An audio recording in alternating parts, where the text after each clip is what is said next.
வணக்கம். வாங்க சமைக்கலாம். இன்றைக்கி என்ன சமைக்க போகிறோம் அப்படின்னா முட்டை வத்த குழம்பு. இந்த முட்டை வத்த குழம்பு செய்கிறதுக்கு எப்படி செய்யணும் அப்படின்னு சொல்லி பார்த்தா, முதல்ல ஒரு வாணலி எடுத்துக்கங்க.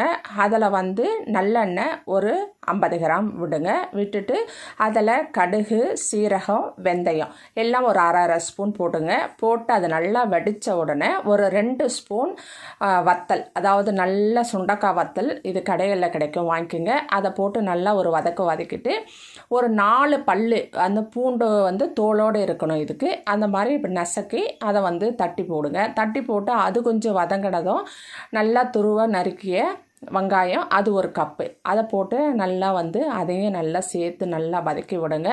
வதக்கி அது ப்ரௌனிஷாக மாறணும். அப்போ மாறும் பொழுது அதுக்கு மேலே நீங்கள் கொஞ்சோண்டு ஒரு 10-15 பல்லு உரிச்ச பூண்டு, ஃபஸ்ட்டு நம்ம உரிக்காத பூண்டு தட்டி போட்டோம், அப்புறம் உரிச்ச பூண்டு ஒரு 15 பல்லு போடுங்க. போட்டு வதக்கிட்டு 3 பச்சை மிளகாய், ஒரு சின்ன துண்டு இஞ்சி அதையும் நல்லா கட் பண்ணி அதை கூட போட்டுக்கோங்க.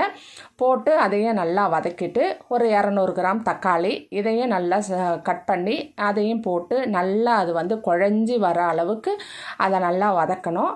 அந்த மாதிரி தக்காளியும் போட்டு வதக்கிட்டு இது வதங்கும் போதே நம்ம கொஞ்சம் மசாலா அரைச்சிக்கணும். அதுக்கு மிக்ஸி ஜார் எடுத்துக்கோங்க. அதில் ஒரு வெங்காயம், ஒரு தக்காளி, ஒரு 4 பல்லு பூண்டு, ஒரு பச்சை மிளகாய் போட்டு